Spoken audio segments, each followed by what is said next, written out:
자, 37페이지에 등록의 효력 소멸 볼게요. 자, 여기서는 지금은 깊이 들어가지 말고 등록을 해야지 기업공개사 되고 기업공개사가 되어야지 합법적으로 중개업을 할 수 있죠. 그런데 등록 효력이 소멸되고 난 뒤에 중개업을 하면은 무등록자로 처벌받습니다. 그래서 등록 효력이 소멸되는 사유가 첫 번째가 기업공개사 사망, 1번에 기업공개사 사망 또는 법인인 기업공개사 해산, 개인이 사망하는 거하고 법인 해산한 것은 효과가 똑같습니다. 사망하거나 법인 해산하면은 자동적으로 등록 효력이 없어진다. 하나 조심해야 되는 게 법인인 기업공개사 대표자가 사망했어요. 어떻게 하면 됩니까? 대표자만 바꾸면 되죠. 사망했다. 대표자만 바꾸고 중개업을 하면은 사망한 사람 너무 설죠, 그죠? 상가집에 가고 절 2번 하고 대표자만 바꾸면 되죠. 대표자가 사망한 것은 효력이 소멸되는 사유가 아닙니다. 개인이 사망하거나 법인인 기업공개사가 해산했을 때, 두 번째가 등록 취소 처분을 받아도 등록의 효력이 없어집니다. 한 페이지 넘어가면은 폐업 신고했다, 등록의 효력이 없어진다. 자, 그 다음에 무등록 중개업자. 근데 여기서는 무등록 중개업자라고 표현을 했는데 지금은 중개업자란 말을 안 씁니다. 옛날에는 중개업자라 그랬는데 중개업자, 이거 중개를 하는 사람인데 조금 안 좋은 개념, 감이 있기 때문에 중개업자를 우리 법에서 기업공개사라고 이름을 바꿨어요. 그런데 등록을 안 하고 중개업을 하는 자, 근데 무등록 기업공개사, 이거는 말이 안 맞죠, 그죠? 그래서 우리가 일반적으로 무등록자 이렇게 표현하는데 법에서는 무등록 기업공개사, 무등록 중개업자 이런 말이 없고 등록 안 하고 중개업을 하는 자 이래 되죠. 그러면 한마디로 개설 등록하지 않고 중개업을 했다, 무등록자로 처벌받겠죠. 두 번째가 등록 취소되고 난 뒤에 중개업을 했다, 등록 효력이 없어졌죠. 그러니까 무등록자로 처벌받습니다. 폐업하고 난 뒤에 중개업했다, 등록 효력이 없어졌죠, 그죠? 또 법인 해산하고 난 뒤에 중개업했다, 등록 효력이 없어졌죠. 무등록자가 된다. 자, 그 밑에 중개사무소 등록증 대여, 이중등록 및 이중소속 금지. 아까 자격증 대여에도 무조건 자격이 취소되죠. 또 빌려준 사람이든 빌린 사람이든 1년에 1천입니다. 등록증도 마찬가지예요. 등록증 빌려줬다, 무조건 등록 취소되고 빌려준 사람이든 빌린 사람이든 1년에 1천에 해당한다. 그다음에 이중 등록하지 마라, 이중 소속하지 마라 하는 그 정도만 보시고 지금 형벌은 안에 볼 단계는 아니에요. 자, 그 밑에 등록의 결격 사유 굉장히 중요합니다. 자, 말뜻을 먼저 보면은 이 결격사에 해당하는 자는 등록할 수 없다 이 말이죠. 등록을 못한다는 말은 누가 못 된다는 말입니까? 등록을 해야 기업공개사 되죠. 등록할 수 없는 자는 기업공개사 될 수 없다는 말이죠. 법에서 표현하기로 이 등록의 결격사에 해당하는 자는 소속공개사도 될 수 없고 중개보조원도 될 수 없다 그랬어요. 그러면은 기업공개사, 소속공개사, 중개보조원 한꺼번에 표현할 때 기업공개사 등이라고 표현합니다. 그러면 등록의 결격사유다 하는 말이나 기업공개사의 결격사유다 하는 말이나 기업공개사 등의 결격사유다 하는 말이나 똑같은 말이죠. 다르게 표현하면 중개업무에 종사할 수 없다 이 말이에요. 자, 오른쪽에 2번에 결격사유의 내용. 자, 여기서도 볼게요. 자, 결격사유 첫 번째가 미성년자 결격사유입니다. 자, 구분해야 되는 게 미성년자는 공인중개사는 될 수 있다 없다? 될 수 있죠. 등록은 할 수 없다는 말이에요. 그런데 우리 공인중개사법에서는 우리 법에서 명시적인 예외가 없으면 이거는 예외가 없는 거예요. 무슨 말이냐면은 우리 민법에서 미성년자 행위 제한 능력자죠. 그런데 미성년자가 결혼을 하게 되면은 성년으로 인정을 해줍니다. 별도로 법정 대리인의 동의를 받지 않고서도 정상적인 경제활동, 물론 법률 행위할 수 있죠, 그죠? 그래서 성년의제라 그래요. 그런데 우리 법에서는, 공개사법에서는 미성년자는 등록의 결격사에 해당한다, 요 말밖에 없어요. 어떤 예외도 없습니다. 그러면은 미성년자가 결혼을 했습니다. 등록할 수 있다 없다? 등록할 수 없죠. 예외가 없어요. 결혼을 해가지고 애를 낳았다, 등록할 수 있다 없다? 할 수 없죠. 쌍둥이 놓으면요. 쌍둥이 나도 될 수 없다. 어떤 예도 없이 결격사에 해당한다. 자, 두 번째가 피성년 후견인, 그 다음에 피한정 후견인 있습니다. 물론 중개사법에서 피성년 후견인이 누구냐, 피한정 후견인이 누구냐, 이런 것들은 문제가 안 나와요. 심신이 박약하거나 재산의 낭비로 자기나 가족의 생활을 궁벽하게 할 염려가 있는 자, 이런 사람은 피한정 후견이라 합니다. 상태가 조금 더 안 좋으면은 피성년 후견이라 해요. 그럼 하여튼 요 사람들 피성년 후견인, 피한정 후견인 결격사에 해당한다. 어떤 예외도 없이 결격사에 해당합니다. 후견인의 동의를 받아도 등록은 결격사에 해당한다. 등록할 수 없다 이 말이죠. 네 번째가 파산선고 받고 복권되지 아니한 자. 자, 보통 파산선고자 이렇게 표현합니다. 그런데 파산선고자하고 구분해야 되는 게 신용불량자하고는 구분하셔야 돼요. 자, 신용불량자, 예를 들어서 은행에 돈을 빌려가 이자를 제때 안 갚았다. 신용카드 쓰고 대금을 제때 안 갚았다. 신용불량자는 될 수 있죠. 그죠? 파산선고자와는 완전히 다릅니다. 파산선고자는 뭐냐면은 자기가 갚을 빚이 많은데 자기 능력으로 도저히 갚을 수가 없다. 그래서 법원에 파산 신청을 합니다. 법원에서는 요건에 맞으면 파산 선고를 해줍니다. 파산 선고를 받았다. 파산 선고를 받았어요. 그럼 더 이상 빚을 안 갚아도 돼요. 빚을 안 갚아도 된다. 좋습니까? 안 좋습니까? 자기가 빚을 안 갚아도 되는 건 좋죠. 그죠? 자기한테는 좋지만 상대방에는 굉장히 손해보죠. 그죠? 상대방이 손해보면 자기도 손해를 봐야 되죠. 그래서 파산 선고 받으면은 정상적인 경제활동 못합니다. 지금은 법무사 사무실에서 돈 벌려고 파산 신청해라 그래 하는데 파산 선고를 받았어요. 정상적인 경제활동 못합니다. 자기 이름으로 통장 개설도 못해요. 일정 지역을 벗어나지도 못합니다. 그러니까 쉽게 얘기하면 경제 무능력자예요. 파산 선고는 안 받는 게 좋죠. 그죠? 그러니까 파산 선고 받고 복권되지 아니한 자, 그러면 파산 선고를 받았어요. 오래전에 지문에 2번 나왔는데 파산 선고를 받았다. 열심히 일해가지고 돈을 다 갚았습니다. 복권 신청을 하겠죠. 복권 신청을 했어요. 결격사에 해당한다, 해당하지 않는다. 복권 신청만 했지 아직은 복권은 안 됐죠. 결격사에 해당한다. 그죠? 여기까지는 별로 큰 문제는 없어요. 하여튼 요 4명은 공통점이 2개가 있는데 하나는 어떤 예의도 없이 결격사에 해당한다. 나머지 하나의 공통점은 끝나고 난 뒤에 별도로 말씀드릴게요. 자, 그 다음에 우리 교재 4번에 한번 볼게요.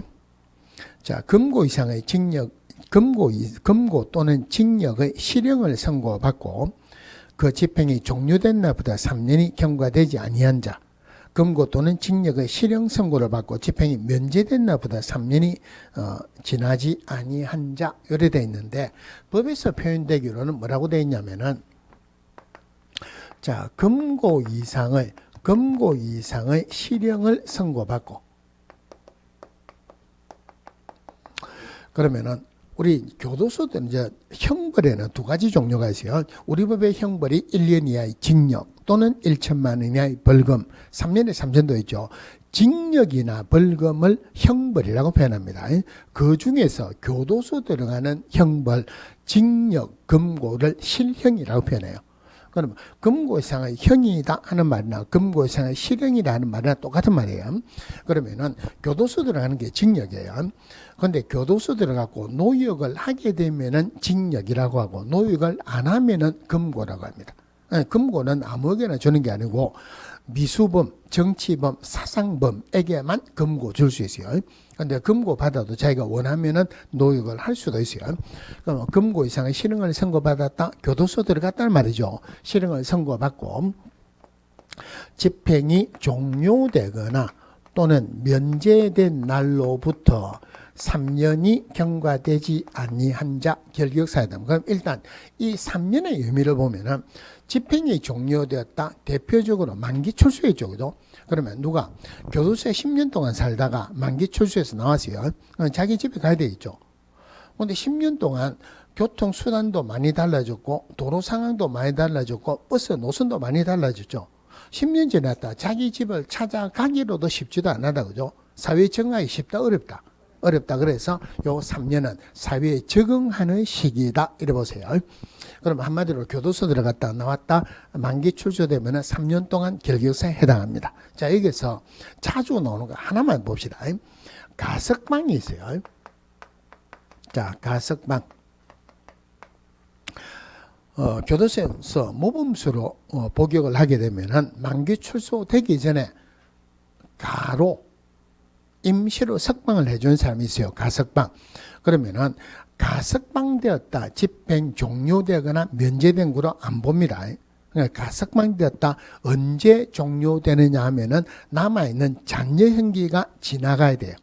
그러면 가석방 되면은 가석방 된 날부터 3년 이러면 안 되죠. 가석방 되면은 남아있는 잔여 형기가 지나고 또 3년이 지나가야지 결격사에서 벗어난다. 요거 자주 나오니까 요거 하나 말씀을 드리고. 자, 그 다음에 5번에 금고 이상, 금고 또는 징역형의 집행유예 기간 중에 있는 자. 금고 이상의 형이에요. 금고 이상형의 집행유예를 선고받았다. 집행유예를 선고받으면은 이거는 집행유예 기간 동안 결격사에 해당합니다. 집행유예 기간 동안이 결격사에 해당한다. 자, 그럼 예를 들어서 징역 3년에 집행유예 5년 받았어요. 집행유예를 5년 받았다. 징역 3년에 집행유예 5년 선고받았다. 이 사람은 교도소에서 3년 삽니까? 5년 삽니까? 8년 삽니까? 이런 것들은 안다 하더라도 별로 아는 척 안 하는 게 좋아요. 저하고 제일 친한 친구가 부산에서 업을 하다가 자기 아무리 생각해도 옛날에 4대강 사업할 때 시작을 할 때 토목을 했어요. 토목을 하면은 토목을 하는데 전 예산을 다 넣습니다. 그러니까 주로 토목은 광급 공사가 주로지 개인 공사는 토목이 별로 없어요. 그러니까 자기에게 올 게 없다 그죠. 자, 이제는 내가 토목을 더 이상 할 수가 없다. 그래서 이 친구가 사과를 굉장히 좋아했어요. 그래서 사과 농사를 짓자. 사과 농사를 지려면 사과밭을 사야 되죠. 근데 저한테 이야기를 안 하고 사과밭 사러 몇 달을 돌아다녔대요. 근데 연말에 그 친구 부인하고 우리 집사람하고 같이 이제 식사를 하는데 술 한 잔 마시다가 자기가 말을 안 할 거를 했어요. 나 지금 사과밭 사러 다닌다. 그 무슨 말이냐 그러니까 이제 자기가 토목을 더 이상 하기는 좀 그렇다. 그래서 사과 농사 지으려고 한다. 사과밭 살려고 그러면 너한테 이야기를 해야지. 왜냐면은 저는 학원에 다니면은 학원에 수험생들이 많잖아요. 그죠? 사과밭하고 관련되는 사람이 있고 그중에 팔라는 사람도 있죠. 혼자서 다니는 것보다 제가 학원에 다니면서 혹시 사과 농사 짓는 사람 아는 사람이 있으면 밥할 사람이 있으면은 이야기를 좀 해라고 하면 훨씬 낫겠죠. 이제 그래 이야기를 하고 갔어요. 누가 자기 친정집에서 시가집에서 사과 밭을 팔려고 한대요. 그 가봐라 그러니까 나무가 너무 오래돼 가지고 사과나무를 심으면 제일 정상적으로 하면은 9년 되면은 수확량이 제일 많이 시작이 돼요. 그런데 나무가 너무 오래되면은 베고 다시 해야 돼요. 전부 다 너무 나무가 오래됐다. 그래서 그건 안 되겠다 싶어요. 찾으러 다니다가 사과밭을 이제 2개를 구했어요. 두 개를 이제 탔는데 1번이 제일 이제 살려고 했어요. 근데 살려고 딱 하니까 결정을 못 하잖아요. 제가 이제 누구를 소개시켜줘요. 우리 수강생 소개시켰는데 수강생 외삼촌이 사과 농사를 짓는데 굉장히 바쁩니다. 혼자 지금 많이 바빠요. 그래서 그날 마침 시간이 돼가지고 제가 수강생한테 연락을 하고 그 외삼촌한테 연락하고 그래가지고 외삼촌이 나한테 전화가 오고 내가 전화번호 가르쳐 줘가지고 이쪽에 전화를 할 거다. 그래가 만나기로 그 집에 떡 갔는데 결정적으로 이 사과 밭은 사면 안 됩니다. 샀으면 큰일 날 뻔했어요. 두 번째 행거를 같이 갔는데 그에 좋아가지고 사과밭을 샀어요. 근데 이제 청송에 사과 맛있죠, 그죠? 청송에 이제 한 군데 그 사과밭을 샀는데 그 이제 면사무소에 신고를 하게 되죠. 근데 이 친구가 옛날에 토목을 할 때 지금 그 친구 얼굴도 시커멓고 우락부락합니다. 청송에 가면은 뭐가 또 유명합니까? 사과 말고 청송 교도소 있죠, 그죠? 근데 청송 교도소가 진봉가 이러 있는데 청송에 있는 사람도 어디에 있는가 잘 몰라요. 그러니까 큰 길로 들어가다가 새길로 쭉 들어가 교도소인데 숲으로 우거지 가지고 바깥에서는 안 보입니다. 근데 면사무소에 가가지고 한참 뭐를 이야기를 하는데 안에서 이야기를 하더랍니다. 청송에 교도소가 어디 있노? 그랬더니 난 모르겠다. 그러니까 이 친구가 옛날에 교도소에서 이제 공사를 좀 했어요. 그래서 거기 진보에 있습니다. 이러니까 한참 있다가 그 앞에 있는 사람이 이제 전입신고하러 온 사람이 그 교도소 어디에 있는가? 그걸 어찌합니까? 이러니까 내가 그거 좀 있었습니다. 네, 공사를 좀 하는 말을 그것에 좀 있었습니다. 얼굴도 우락부락하고 이러니까 저 사람 교도소에 좀 갔다 왔는 것 같다 이렇게 생각했죠. 그러니까 뭐 하여튼 다른 거 하는 것도 말없이 좀 잘 해주더라요. 징역 3년에 집행유예 5년 받았다 이런 거 평소에 아는 사람 별로 없죠. 이런 걸 안다 하더라도 누가 교도소 몇 년 사느냐 물어보면은 모른 척하고 있어야지. 아는 척하면 이 사람은 정상적으로 모를 건데 교도소 한번 들어갔다 오면 이런 거는 막 유치원 수준보다 더 낮게 알아집니다. 교도소는 갔다 왔느냐 싶으겠죠, 그죠? 자, 징역 3년형을 선고받았어요. 그럼 징역 3년 살아야 되죠. 집행이란 두 개로 구분했었어요. 민사에서 집행은 경매 들어가는 것을 집행이랍니다. 형사에서 집행은 교도소에 있는 것을 집행이라 그래요. 그러면 징역 3년 살아야 되는데 교도소 넣기로 5년 동안 뭐 해주겠다? 유예시켜주겠다. 5년 동안 교도소 안 가는 거예요. 교도소 안 가고 5년이 지나면 완전히 끝납니다. 그런데 집행유예 기간 중에 또 범죄를 저지르면은 이 유예를 취소시킵니다. 그럼 교도소 가겠죠. 새로운 범죄하고 가중처벌 받겠죠. 그러면은 징역 3년에 집행유예 5년 받았다. 5년 동안 교도소 안 가죠. 교도소 안 간다. 그러면 굳이 사회에 적응할 시간이 필요하다. 필요 없다. 필요 없죠. 집행유예를 받으면 집행유예 기간 동안 5년이 결격사입니다. 만약에 5년에 집행유예 7년 받았다면은 뭐 이런 거 있는가 모르겠는데 징역 1년에 집행유예 3년 받았다. 3년 동안이 결격사이다. 집행유예 기간 동안이 결격사입니다. 자, 6번에 공인중개사법을 위반해서 300만 원 이상 벌금형을 선고받고 3년이 경과되지 아니한 자. 자, 7번이에요. 공인중개사법 이 법이죠. 지금 우리가 공부하는 이 법이 공개사법이에요. 공인중개사법 위반해서 300만 원 이상 벌금 선고받았다. 벌금 선고받고 3년이 경과되지 아니한 자 결격사유인데 200만 원 벌금 받았다. 결격사유다 아니다? 아니죠. 200만 원 벌금 받았다 가지고 틀리게 2번 나왔어요. 근데 이거보다 훨씬 중요한 게 반드시 이 법 공인중개사법이란 말이 나와야 돼요. 그럼 폭행죄로 500만 원 벌금 받았다. 결격사유다 아니다? 아니죠. 도로교통법 위반으로 1000만 원 벌금 받았다. 결격사유다 아니다? 아니다. 벌금 300만 원 이상이 되지만 반드시 이 법을 위반해서 300만 원 이상 벌금 선고받아야 돼요. 자, 한 페이지 넘어가서 7번에 공인중개사 자격이 취소된 후 3년이 경과되지 아니한 자. 그러면 자격 취소되면은 몇 년 동안 결격사유다? 3년 동안 결격사유에 해당한다. 네, 8번에 공인중개사 자격 정지 기간 중에 있는 자. 자격 취소도 있고 일정 기간 중개물을 못하게 하는 자격 정지도 있어요. 자격 정지 받으면은 그 자격 정지 기간 동안 정지 기간 동안의 결격사에 해당한다. 자, 9번에 중개사무소 개설 등록이 취소된 후 3년이 경과되지 아니한 자. 아까 등록이 취소되었다. 몇 년 동안 결격사에 해당한다. 등록 취소된 날보다 3년 동안 결격사에 해당합니다. 자, 그러면 10번에 업무정지 처분을 받고 폐업 신고를 한 자로서 업무정지 기간이 지나지 아니한 자. 가로 열고 업무정지 기간은 폐업에도 불구하고 진행되는 것으로 본다. 자, 그럼 업무정지를 받았어요. 업무 정지를 받고 폐업한 자로서 업무 정지 기간이 경과되지 아니한 자, 즉 그 업무 정지 기간 동안이다 이 말이에요. 쉽게 이야기하면은 업무 정지 처분을 받았어요. 업무 정지 처분을 받았다. 업무 정지 기간 중에는 중개무 못하죠. 이양 못하는 거 폐업하자. 폐업을 했어요. 그래서 법 그대로 하면은 업무 정지 받고 폐업한 자로서 업무 정지 기간이 경과되지 아니한 자 결격사유에 해당합니다. 업무 정지 받고 폐업하기 전에는 결격사유 아닙니다. 중요한 건 전이 아니에요. 이건 다음에 할 때 말씀을 드릴게요.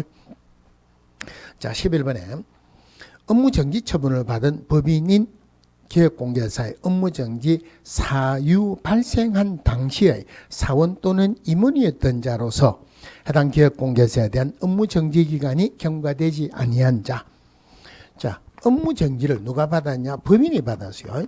업무 정지를 법인인 기업공개사가 업무 정지를 받으면 그 법인의 임원이나 사원 위에 있는 사람이죠. 물론 여기 사원은 임원하고 똑같은 사람이라 그랬죠.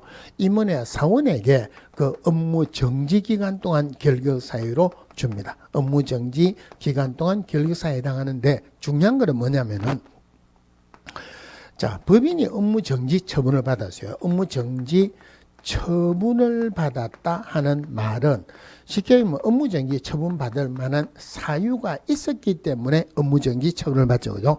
그럼 이 임원이나 사원은 한마디로 위에 있는 사람이죠.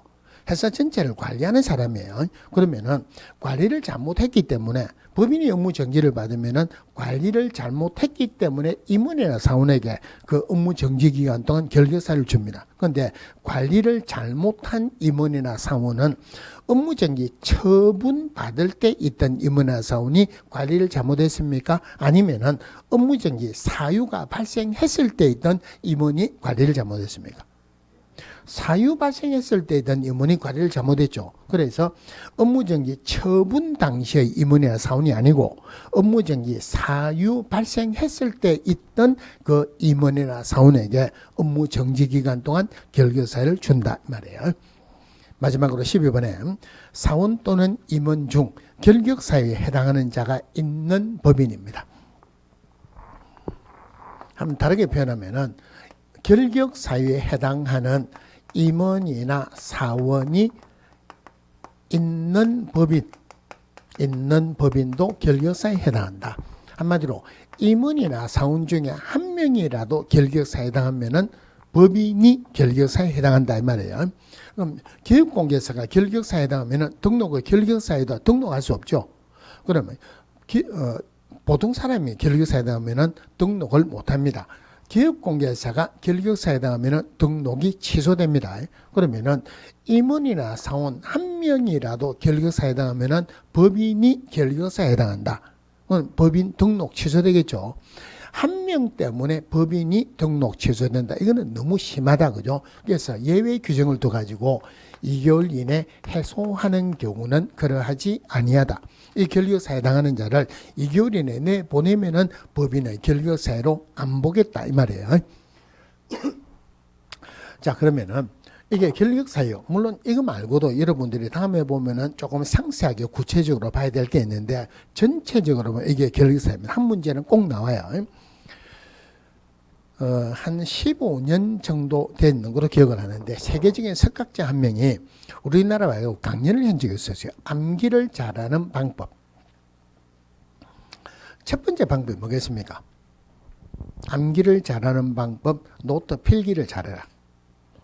노트 필기를 잘해라 하는 말은 글자를 깨끗하게 잘 적어라 이 말은 아니에요. 무슨 말이냐면은 우리가 눈을 딱 보면은 좌우로 보이는 거하고 아래 위로 보이는 거 어느 게 훨씬 많이 볼 수 있습니까? 좌우가 많이 보입니까? 아래 위가 많이 보입니까? 아래 위가 훨씬 많이 보여요. 그러니까 글자를 적을 때 노트 필기를 할 때 한눈에 볼 수 있도록 적으라 이 말이에요. 그럼 노트가 있으면은 한 페이지 전부 다 적으면 한눈에 안 들어옵니다. 반을 잘라갖고 길게 하는 게 한눈에 더 볼 수 있다. 한눈에 볼 수 있도록 적으라 이 말이에요.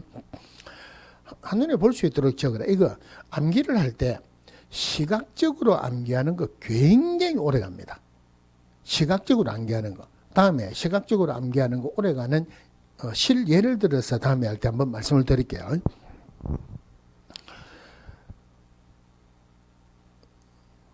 노트 필기를 잘해라. 그러니까 이게 어디에 가면은 굉장히 중요하냐면은 대학에서 시험 칠 때 이거 굉장히 중요한 부분이에요. 대학에서 시험을 칠 때 있죠. 제가 학교 다닐 때 우리 교수님이 불러가지고 저는 시험 잘 친네. 감사합니다. A 플러스 줄게. 대신에 A 정도 줄까 A 플러스 줄까 고민을 하다가 A 플러스 줄게. 자네 저 부탁 좀 드려달래요. 예. 시험 점수 좀 매기래요. 그거 죽습니다. 그거. 예를 들어서 시험장이 빡빡하게 적혀있죠. 100명이면 100장 봐야 돼요. 500명이면 500장 봐야 됩니다. 한 장에 예를 들어서 처음부터 끝까지 읽으려면은 아무리 작아도 5분 10분은 걸리죠. 그럼 시험지 매기는데 맨날 며칠 걸립니다. 그래 못 매겨요. 그러니까 뭐 안에 내용은 아는 내용이고 쭉 읽으니까 저보고 하는 말이 그래가 언제 이거 다 매길래. 실제로 대학에서 큰 시험지 있죠. 그죠? 그거를 점수 매기는 한 페이지 점수 매기는 속도가 그래요. 요래 하면은 한 장 넘어갑니다. 어떻게 하느냐면은 필수적으로 들어가야 되는 글자를 봅니다. 그런데 옆으로는 잘 안 보이죠. 그러니까 반을 접어가지고 이쪽에 적고 이쪽에 적고 그것도 중간에 줄을 쫙 끊는 게 보기도 훨씬 좋아요. 그거 다 못 읽습니다. 그럼 요 정도 보면 무슨 단어가 나와야 된다. 요 정도 보면 무슨 단어가 나와야 된다. 이제 그런 것들 봅니다. 그러니까 물론 글자를 깨끗하게 적는 게 훨씬 이득은 되겠죠. 그죠? 그러면서 핵심적인 단어에 굵게 적어 놓으면은 시험 채점만 했으면 훨씬 편하죠. 점수 많이 받을 수 있죠. 그죠? 한마디로 한눈에 볼 수 있도록 필기를 해라. 두 번째가 뭐냐면은 보는 것보다 듣는 게 기억이 오래 가요. 제가 시험을 해봤어요. 자, 다음 주에 327페이지 할 겁니다. 이랬어요. 다음 주에 오늘 몇 페이지 할 겁니까? 이러면은 329라고 하는 사람도 있고 들은 327페이지라고 하는데 들은 기억 327페이지라는 사람이 훨씬 많아요. 듣는 게 보는 것보다 기억에 훨씬 오래 갑니다. 그래서 처음에는 많이 듣는 게 좋아요. 그럼 이것도 중요한 건데 이렇게 푹 퍼져 놓는 거 있는 것보다 한눈으로 정리를 하는 게 좋겠죠. 그죠? 자, 한눈으로 정리를 하고 제가 질문을 두 개를 할게요. 자, 등록의 결격사의 첫 번째가 미성년자, 피성년 후견인, 피한정 후견인, 파산 선고받고 복권되지 않은 자 한꺼번에 보셔도 돼요. 이거는 지문에 잘 안 나옵니다. 어떤 예외도 없이 결격사에 해당한다 그랬죠. 이 사람들은 교도소 갔다 온 사람은 아니죠. 굳이 사회에 적응할 시간이 필요하다, 필요 없다? 필요 없죠. 그래서 여기서 벗어나면은 결격사에서 벗어나지 여기서 추가로 3년 있어야 되는 것은 아니다. 자, 나머지는 공통점으로 따지면 두 개로 나눌 수 있어요. 업무 정지 받았다, 자격 정지 받았다, 집행유예 받았다. 전부 다 기간이 있죠. 기간이 있는 것은 기간 동안이 결격사에 해당합니다. 기간이 없는 것은 3년 동안 결격사에 해당해요. 그래서 우리 교재에 나오는 거 순서를 조금 다르게 해가지고 자, 금고 이상의 형을 선고받고 집행이 종료되거나 또는 면제된 날부터 몇 년 동안? 3년 동안 결격사에 해당합니다. 물론 가석방 되면 절대 가석방 된 날부터 3년 동안 아니죠. 가석방 되면은 남아있는 잔년기 지나고 또 3년이 지나가야지 결격사에서 벗어난다. 금고 이상의 형의 집행유예를 선고받았다. 집행유예를 선고받았다. 집행유예 기간이 있죠. 요거는 집행유예 기간 동안이 결격사에 해당합니다. 자, 세 번째. 자격이 취소됐다. 이건 기간이 있는 건 아니죠. 그럼 몇 년 동안? 3년 동안. 등록이 취소되었다. 이것도 기간이 있는 건 아니죠. 몇 년 동안? 3년 동안 결격사에 해당합니다. 이 법을 위반해서 300만 원 이상 벌금 선고받았다. 이것도 기간이 있는 건 아니다. 그죠? 해당으로부터 각각 몇 년 동안 결격사에 해당한다. 3년 동안 결격사에 해당합니다. 그 다음에 자격 정지 처분을 받았어요. 자격 정지는 기간이 있어요. 그러면 자격 정지 받으면 자격 정지 기간 동안이죠. 업무 정지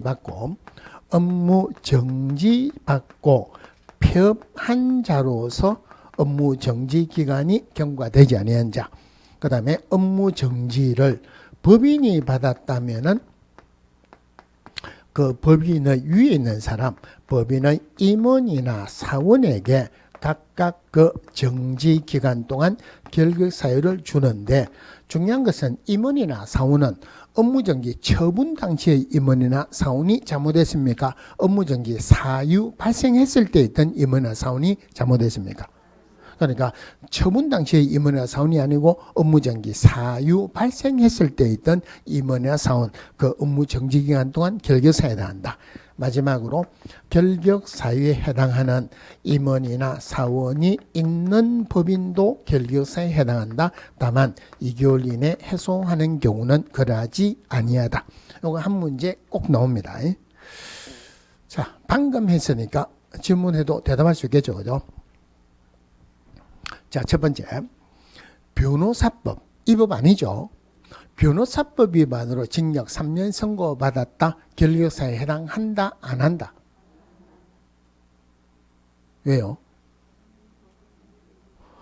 이 법은 벌금이잖아요. 징역 3년 선고받았어요. 그러면은 공인중개사법을 위반해서 교도소 들어갔다 나오면은 사유에 청하는 청안이 필요하죠.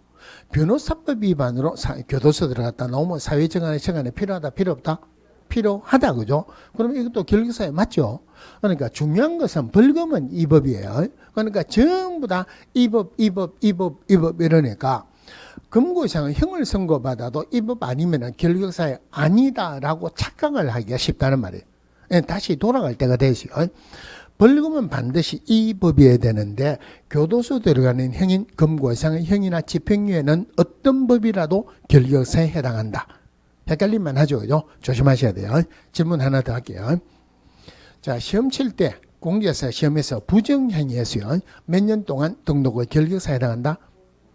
5년 동안 등록의 결격사유에 해당한다. 몇 번에 있습니까? 찾아보세요. 몇 번에 있어요? 없잖아요.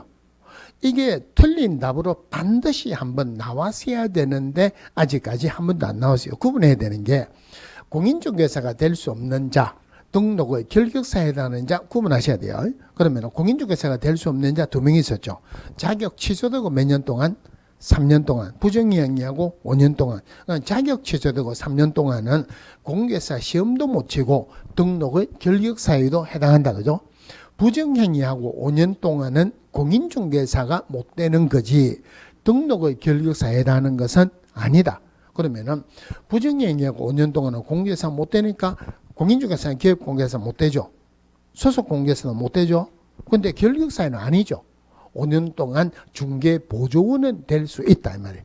그래서 등록의 결격사유일 때 제일 먼저 생각해야 되는 게 부정행위 5년 동안은 공인중개사가 될 수 없지 기업공개사 못 되는 것은 아니다. 우리 시험 칠 때 공인중개사 시험 쉽습니다.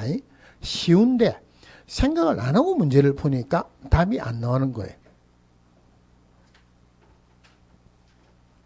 질문 하나 갈게요. 이 공인중개사법 말고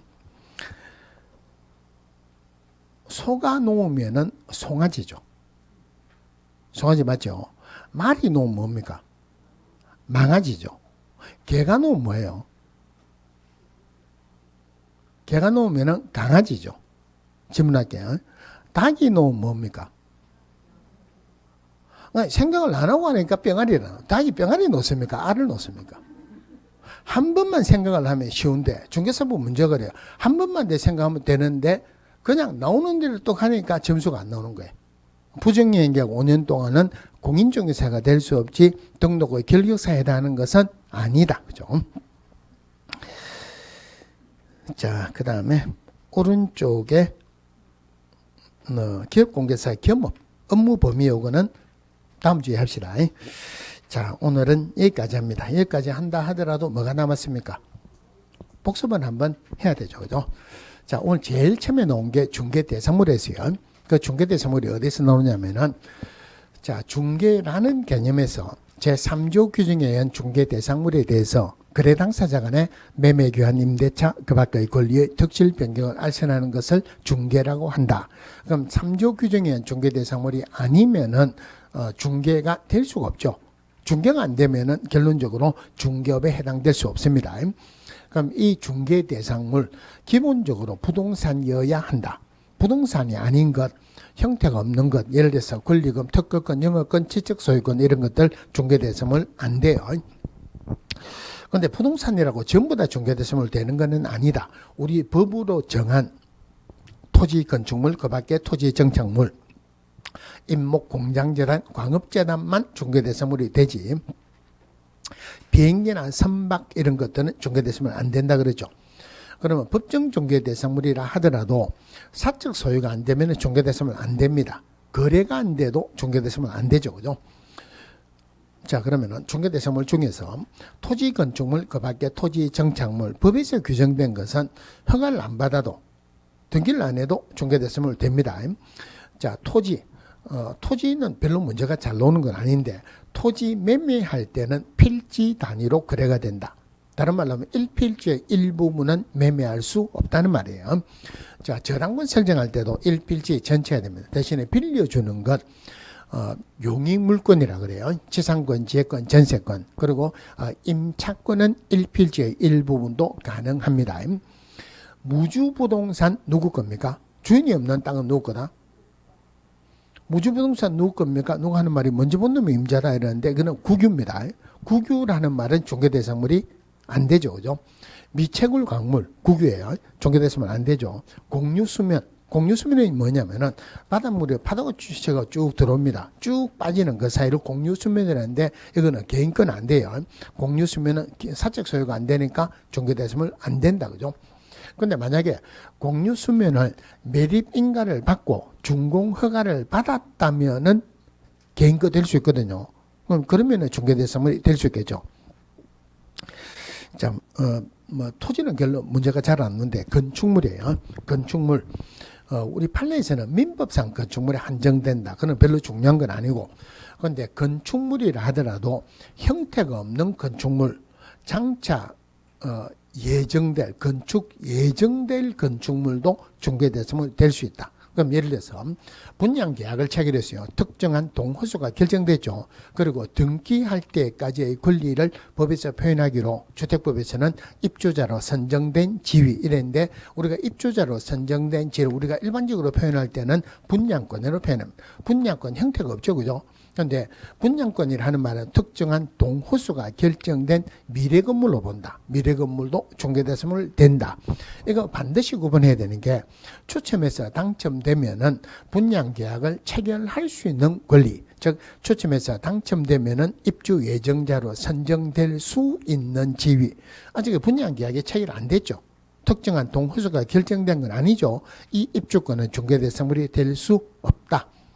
그 다음에 명인방법을 갖춘 수목의 집단, 이것도 중개대상물 된다 하는 것만 보시면 되고, 수목의 집단은 토지의 구성 요소로 보니까 중개대상물 될 수 없는데, 수목의 집단에 등기를 하게 되면 임목이라고 표현합니다. 임목도 중개대상물 되고, 공장재단, 광업재단, 하나의 재산권으로 보는 공장재단, 광업재단도 물론 중개대상물이 된다. 자, 중개대상물 여기까지 보시고, 자, 그 다음에 넘어가면은, 공인중개사 자격제도였죠. 자, 공인중개사 시험 실시권자는 원칙적으로 시도지사, 예외적으로 국토교통부 장관이 직접 시험을 시행할 수 있다. 자, 국토교통부 장관이 직접 시험을 시행하려는 경우는 공인중개사 정책심의위원회 의결을 거쳐야 돼요. 그러면은 공인중개사 정책심의위원회는 국토교통부에 둔답니까? 둘 수 있답니까? 둘 수 있다. 자, 공인중개사 자격 공유회사가 될 수 없는 자 오로지 2명밖에 없죠. 그죠? 자격 취소되고 몇 년 동안? 3년 동안 부정행위하고 5년 동안 공유회사가 될 수 없다. 그럼 공인중개사 자격은 일신 전속적이다. 그거 하기 전에 자, 시험 실시권자만 예외적으로 국토교통부 장관이 들어갈 수 있고 나머지는 전부 다가 자격은 시도의사 소관이에요. 그러면 자격증 교부는 누가 한다? 시도의사가. 재교부 신청도 누구에게? 시도의사가. 지금 우리가 공부하는 첫 번째 목적이 자격증 교부 받는 거죠. 그럼 시도지사는 합격자 결정 공고로부터 얼마 이내 몇 개월 이내에 자격증 교부해야 된다? 1개월 이내에 자격증 교부해야 된다. 자격증 빌려줄 수 없죠. 팔 수도 없죠. 그죠? 자격증 빌려주거나 팔았다 돈을 받건 안 받든 간에 자격증 양도대하면은 무조건 자격이 취소됩니다. 빌려준 사람이든 빌린 사람이든 1년 이하의 징역 또는 1천만 원 이하의 벌금에 처한다. 자, 그 다음에 넘어가서 교육해죠. 자, 교육실시권자는 실무교육, 연수교육, 직무교육은 원칙적으로 실시권자는 시도지사입니다. 그런데 이 세 개의 공통점이 전국적인 교육의 균형을 유지하기 위해서 국토교통부 장관이 지침을 수립할 수 있다. 자, 실무교육, 교육공개사가 되려는 자 실무교육을 받아야 되죠. 그런데 법에서는 교육공개사 요래되어 있어요. 자, 교육공개사, 법인에서는 임원이나 사원, 전원, 분사무소 책임자, 그리고 소속공개사는 등록 신청 전 1년 이내, 분사무소 설치 신고 전 1년 이내, 고용 신고 전 1년 이내 시도의사가 실시하는 실무교육을 받아야 된다. 대신에 기업공개사가 폐업하고 난 뒤에 1년 이내 안 받아도 되죠. 그 다음에 소속공개사 고용관계 종료되고 난 뒤에 1년 이내 받아야 되는 경우를 하더라도 1년 이내라면 실무교육 안 받아도 된다. 실무교육의 내용 틀리게 나올 건 없는데 법률 지식, 중개실무, 경영실무, 직업윤리, 시간은 리얼이니까 사일하면 되죠. 32시간 통제 잘 따르면 마지막 날 오후 4시간 빼주겠다. 28시간에서 32시간 이내로 한다. 자, 그 다음에 연수교육이에요. 연수교육의 실시권자 시도지사죠. 대상자는 기업공개사, 소속공개사는 연수교육은 실무교육이나 연수교육을 받은 날로부터 몇 년마다 받아야 된다? 2년마다. 그러면은 시도지사가 통보해 준다 그랬죠. 2년이 되기 몇 개월 전까지? 2개월 전까지 통보한다. 시간은 연이니까 이틀 하면 되죠. 16시간 하는데 통제 잘 따르면 마지막 날 오후 4시간 빼줘가지고 12시간에서 16시간. 그러면 연수교육을 안 받으면 500만 원 이하의 과태료죠. 그런데 그 연수교육을 받았는지 안 받았는지는 누가 알 수 있다? 실시권자 시도의사가 알 수 있으니까 500만 원 이하의 과태료 누가 부과한다? 시도의사가 부과합니다. 그 다음에 직무교육. 직무교육의 실시권자는 시도지사 또는 등록관청 들어가죠. 직무교육은 중개보조원을 고용신고 전 1년 이내 시도지사 또는 등록관청에 실시하는 직무교육을 받아야 된다. 대신에 고용관계 종료되고 난 뒤에 1년 이내 받아야 되는 경우를 하더라도 그때는 안 받아도 된다. 그러면 중개보조원이 받는 직무교육의 내용은 오로지 직업윤리 하나밖에 없죠. 교육의 내용이 가장 단순하니까 시도지사뿐만이 아니고 등록관청도 추가됐어요. 시간은 직무교육, 기억이니까 하루 하는데 하루 8시간 동안 사자 교질 내지 마라 하는 것을 할 게 없다 그랬죠. 반 잘라서 4시간 하는데 기억이니까 1시간 빼가지고 3시간에서 4시간. 자, 예방교육은 국장시도자 등록관청은 기업공개사 등을 대상으로 예방교육을 실시하여야 한다가 아니고 실시할 수 있다. 그럼 기업공개사 등은 예방교육을 받아야 되는 의무가 없죠. 교육비 내고 받으러 온나 그러면은 안 가겠죠. 그죠? 그래서 예방교육은 실제로는 교육비가 없어요. 교육비가 없으니까 예방교육을 실시하는 교육기관에게 교육비를 지원할 수 있다. 그다음에 등록을 신청합니다. 등록 신청할 수 있는 자는 오로지 공인중개사하고 법인만 등록을 신청할 수 있다. 그런데 우리 법에서 이중 등록, 이중 소속, 이중 사무소 둘 수 없다 그랬죠. 소속 공개사로서 등록 신청해서 기업 공개사 되면은 이중 소속이다. 그래서 소속 공개사로서는 등록 신청할 수 없죠. 즉 등록 신청할 수 있는 자는 소속 공개사를 제외한 공인중개사 그리고 법인만 등록을 신청할 수 있다.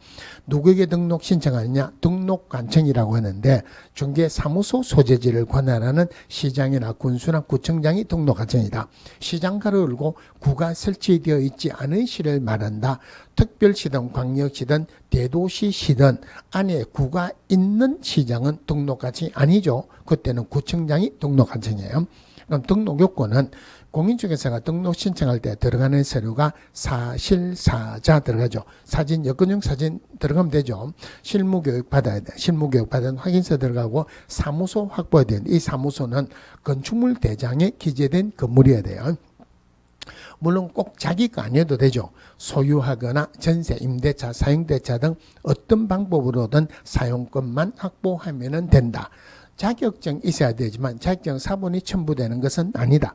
공무원이 확인할 수 있는 것은 첨부하는 서류가 아니라 그랬죠. 그러면은 등록관청은 자격증을 발급한 시도의사에게 자기 여부를 확인 요청해야 된다. 실무교육 받은 확인서 원칙은 첨부하는 서류지만은 실무교육을 위탁받은 기관이나 단체에서 실무교육 수료 여부를 등록관청이 전자적으로 확인할 수 있도록 조치를 취한 때에는 실무교육 받은 확인서 첨부를 안 해도 된다. 자, 법인의 등록 요건 반드시 문제가 나온다 그랬죠. 첫 번째가 상법상 회사이거나 또는 협동조합으로서 자본금 5천만 원 이상일 것. 협동조합 가로 열고 사회적 협동조합을 포함한다, 제외한다?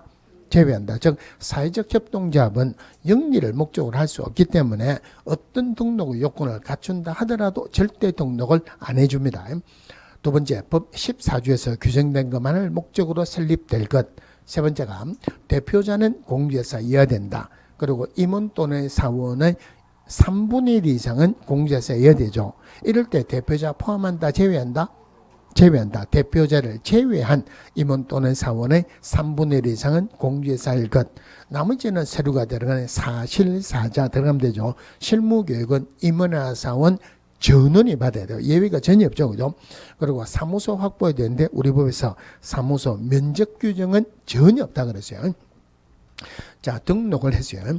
그러면 등록 신청했다. 그러면 등록하게 되면은 등록하고 공문이 하는 거 며칠? 7일. 등록 신청일부터 7일 이내 통지한다. 그러면 등록증 교부받고 업무 개시한다. 그럼 공문이 하는 게 7일이다 하는 말은 원칙적으로 기업공개에서 하는 건 며칠? 10일이죠. 자, 등록 신청 받았다. 기업공개에서 한 명 생겼죠. 그러니까 등록관청은 다음 달 10일까지 협회 통보합니다. 한마디로 협회 통보하는 것 첫 글자로 하면 행휴, 이등, 분, 고 이런 거인데 지금 그런 거 외우지 말고 중견부에 종사하는 기업공개사나 고용인이 한 명이라도 늘어났다, 줄어들다. 사람이 늘어나거나 줄어들면은 다음 달 10일까지 협회 통보해야 된다. 자, 그 다음에 등록 효력 소멸되는 사유가 3개가 있죠. 개인인 기업공개사 사망을 하거나 법인이 해산했다. 두 번째, 등록 취소 처분을 받았다. 세 번째, 피업신고 받았다. 등록 효력이 없어졌다. 그죠? 등록 효력이 없어지고 난 뒤에 중개업을 하면은 무등록자로 처벌받습니다. 등록증 대여 양도, 물론 자격증도 마찬가지로 등록증을 대여 양도하면은 등록이 취소되죠. 자격증 대여 양도하면은 자격이 취소되죠. 물론 빌려준 사람은 빌린 사람은 전부 다가 1년 이하의 징역 또는 1천만 원의 벌금에 처한다. 자, 마지막으로 등록의 결격사유였어요. 등록의 결격사유다 하는 말은 이 결격사유에 해당하는 자는 등록할 수 없다. 등록할 수 없다는 말은 누가 될 수 없다? 등록을 하면은 등록을 해야 기업공개사 되죠. 그럼 등록할 수 없다. 누가 못 된다? 기업공개사 못 된다. 이 사람은 소속공개사도 못 되고 중개보조원도 못 된다. 즉 기업공개사 등이 될 수 없다. 다르게 표현하면은 중개업무에 종사할 수 없다. 등록의 결격사유 놓으면은 먼저 생각해야 되는 게 부정행위하고 5년 동안은 공인중개사가 될 수 없죠. 공개사 될 수 없는 자 2명 있었죠. 누구예요?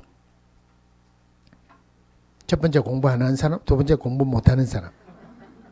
그런데 시험에서는 자격 취소되고 몇 년 동안? 3년 동안. 부정행위하고 5년 동안.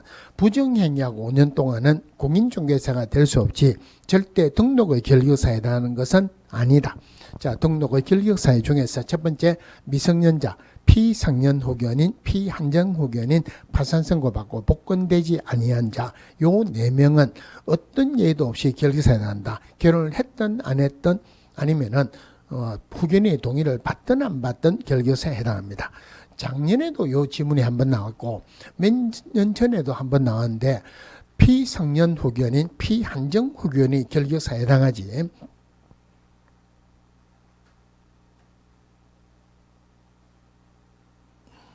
이거 말고 또 비슷한 게 하나 있는데 갑자기 생각이 안 나네. 근데 요 4명이 결교사예요.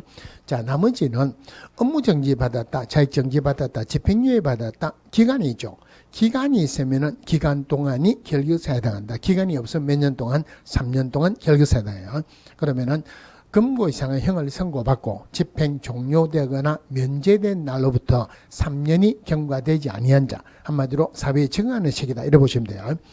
자, 그러면은 만기 출소되었다. 3년 동안 등록을 결교사에 해당하죠.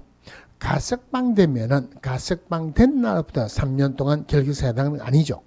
가석방 됐다. 잔여 형기가 지나가야지 집행이 종료되는 거예요. 그래서 가석방 되면은 집행 종료, 잔여형기 지나고 또 3년이 지나가야지 결교사에서 벗어난다. 금고상의 형의 집행유예를 선고받았다. 집행유예 기간 동안이 결교사가 된다. 원칙적으로 집행유예 기간 동안은 교도소 들어간다, 안 들어간다? 안 들어가죠. 굳이 사회에 적응할 시간에 추가로 필요한 건 아니죠. 그죠? 그래서 집행유예는 집행유예 기간 동안만 결교사에 해당합니다. 자격 취소되면은 자격 취소된 날부터 몇 년 동안? 3년 동안. 등록이 취소되어도 등록 취소된 날부터 3년 동안. 300만 원 이상 벌금 선고받았다. 몇 년 동안? 3년 동안 절대 안 해요. 굉장히 지분에 자주 나오세요. 벌금은 반드시 이 법, 공인중개사법이란 말이 들어가야 돼요. 공인중개사 법을 위반해서 300만 이상 벌금 선고받았다. 3년 동안 결교사에 해당하는데 조심해야 되는 게 교도소 들어가는 형인 금고 이상의 형이나 집행유예는 어떤 법이라도 결교사에 해당한다. 벌금은 이 법, 나머지 교도소 들어가는 것은 어떤 법이라도 결교사에 해당합니다. 자격 정지를 받으면 자격 정지 기간 동안 결교사에 해당하고 업무 정지 받고 폐업한 자로서 업무 정지 기간이 경과되지 아니한 자, 그 다음에 업무 정지를 법인이 받았다면은 그 법인의 임원이나 사원에게 그 업무 정지 기간 동안 결교사를 주는데 중요한 것은 임원이나 사원은 업무 정지 처분 당시의 임원이나 사원이 아니고 업무정지 사유 발생했을 때 있던 임원이나 사원이 결교사에 해당한다. 마지막으로 결격사에 해당하는 자가 있는 법인도 결교사에 해당하는 임원이나 사원이 있는 법인도 결교사에 해당한다. 즉 임원이나 사원 중에 한 명이라도 결교사에 해당하면 법인 자체가 결교사에 해당한다. 결교사에 해당하면 등록 취소줍니다. 한 명 때문에 법인이 등록 취소된다. 너무 심하죠. 그래서 2개월 이내 해소하는 경우는 그러하지 아니하다. 오늘 여기까지 했는데 이제 과목별로 한 바퀴씩 다 돌았죠. 안 한 과목 없죠. 그죠? 어떤 과목이 조금 쉽습니까? 쉬운 건 없죠. 쉬운 건 없는데 그래도 요거 정도는 조금 하기가 편하다는 과목이 있을 수 있죠. 어떤 과목입니까? 중개사업이 좀 낫죠. 중개사업이 좀 낫죠. 그죠? 문제는 어렵게 안 나옵니다. 제가 설명드린 거 안에서 문제가 다 나옵니다. 그래서 중개사업을 할 때 제가 말씀드린 게 빠지지 말고 오세요. 빠지지 말고 오시고 아까 저 암기를 잘하는 방법에서 보는 것 이거 굉장히 오래 간다 그랬죠. 그것도 오래 가는 게 크게 이야기를 말하는 것도 굉장히 오래 간대요. 그래서 제가 이야기를 할 때 여러분들 같이 동참을 하고 대답을 하세요. 근데 대답을 하면은 틀린 대답이 나올 가능성이 많습니까? 맞는 대답이 나올 가능성이 많습니까? 처음에는 틀리게 나올 가능성이 많죠. 그리고 다시 이야기하면은 아까 틀렸다 그죠? 맞는 거를 대답을 하는 것보다 틀리게 대답하고 하는 게 기억에 훨씬 오래 갑니다. 수업 시간에 동참하시고 그러면 충분히 많은 점수 받을 수 있어요. 저번 시간에도 마지막에 말씀드렸지만 내년에 오늘은 지갑 내면은 안에 뭐 하나 나와야 돼요? 공인중개사 누구 명함 하나 만듭시다. 내년에 직무교육 받으러 간다고 깔짝거리지 말고 실무교육 받으러 간다고 누가 어디 가나 물으면은 교육 받으러 간다. 그러면은 아직 공인중개사 공부하나? 그러면은 한마디 하세요. 내가 지금 공인중개사 공부할 공부가 실무교육 받으러 간다. 그러세요. 실무교육 받으러 갑시다. 자, 오늘은 여기까지 하겠습니다. 수고하셨습니다.